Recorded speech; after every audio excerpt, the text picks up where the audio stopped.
आखिरी बात ये है कि हो सकता है हमारे देश का प्रधानमंत्री आज बहुत मजबूर हो सकता है हमारे देश का ऐसी मूर्खतापूर्ण हरकतें कोई होश और आवाज में नहीं कर सकता,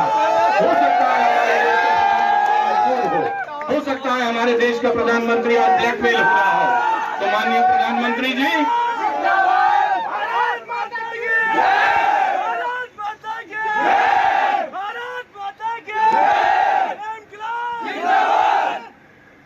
भारत माता की जय और जय हिंद के नारे पे तो हिंदुस्तान को रुकना ही चाहिए। ये तो हो सकता है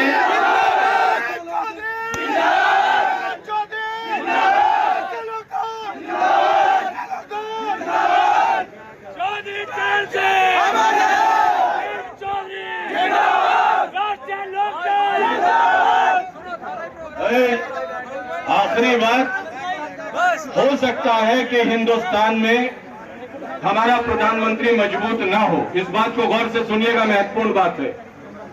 हमने इतनी ताकत 30 साल बाद एक प्रधानमंत्री को दी है। हो सकता है हमारा प्रधानमंत्री आज भी मजबूत ना हो सकता है मजबूर हो, और बच्चे से उसकी पेंशन, उसका मेडिकल बेनिफिट सब छीन के ले जा रहे हैं, तो मेरे मुंह से गाली निकलती है। तो मैं कैसे ताली बजा दूं, क्यों ना मैं गाली पिला दूं? सीधा सा गणित है, सीधा सा गणित है। अब सवाल यह है, कोई कह रहा था फौज के बड़े जनरल साहब बोल नहीं रहे हैं, फौज के बड़े जनरल साहब बोल नहीं रहे हैं, बड़े बड़े जनरल साहब। देखिए, हमारी फौज में और पाकिस्तान की फौज में फर्क है।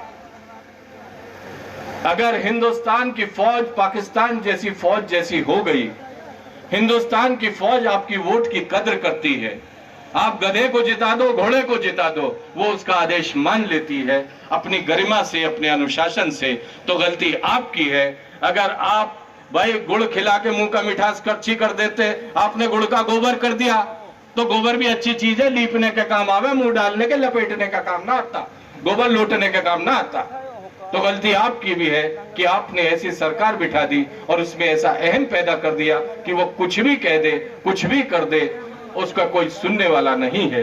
हमारे लिए उम्मीद की किरण भाई जयंत सिंह जी हैं, इसलिए हमारे लिए उम्मीद की किरण है क्योंकि आप उस परिवार से आते हैं जिसने हमारे इस इलाके की पहचान देश भर में बनाई है। आप उस परिवार से आते हैं, आप उस परिवार से आते हैं जिनका आदर्श वाक्य पूर्व प्रधानमंत्री स्वर्गीय चौधरी चरण सिंह जी का यह था कि तानाशाही का, निरंकुश सत्ता का कोई भी सिद्धांत मेरी प्रवृत्ति से मेल नहीं खाता है।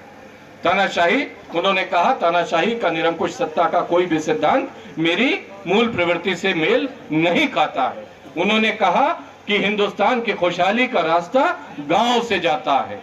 एक और प्रधानमंत्री ने कहा, जय जवान जय किसान। और आज हालत यह है, किसान हैरान है, परेशान है, और फौजी और होने वाला फौजी लहूलुहान और सड़कों पर बेहाल है। ऐसा हिंदुस्तान क्या हम बनाना चाहते हैं, या उन लोगों ने ऐसे हिंदुस्तान की कल्पना की थी? इस देश ने एक से एक प्रधानमंत्री दिया है। माननीय मोदी जी, मेरी आपसे एक शिकायत है।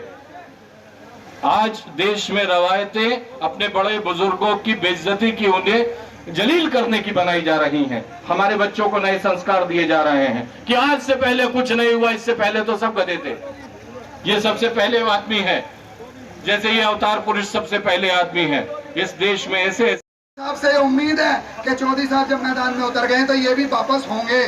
मैं 2 लाइनों से बात खत्म करूंगा कि बदल जाओ वक्त के साथ या वक्त को बदलना सीखो। बदल जाओ वक्त के साथ या वक्त को बदलना सीखो। मजबूरियों को मत कोसो, हर हाल में चलना सीखो। अर्पित चौधरी।